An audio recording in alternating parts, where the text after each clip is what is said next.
Hi to this bird is Second Corinthians chapter 1 verse 8 to 10 and says, For we would not, brethren, have you ignorant of our trouble which came to us in Asia, that we were pressed out of measure, above strength, insomuch that we despaired even of life.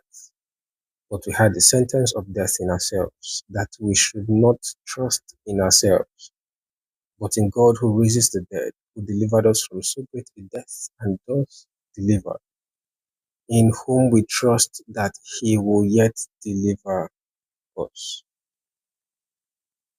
Paul had an issue with trusting in himself initially, and this was someone who faced a lot of persecutions and tribulations.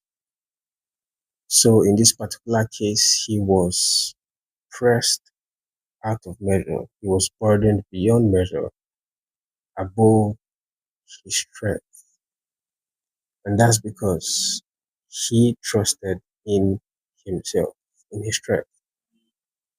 But that brought him to the point where he could now trust in God who raises the dead because he was at the point of death. And so that experience made him not to trust in himself anymore, but to trust in God always.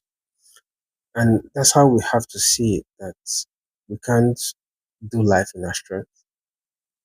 That's why grace is available. We have to trust in God, especially when we go through temptations, trials, tribulations.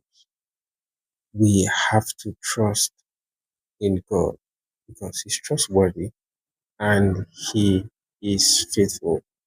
And when we trust in Him, according to First Corinthians chapter 10, verse 13, He would not allow us to be tempted beyond that which we can bear.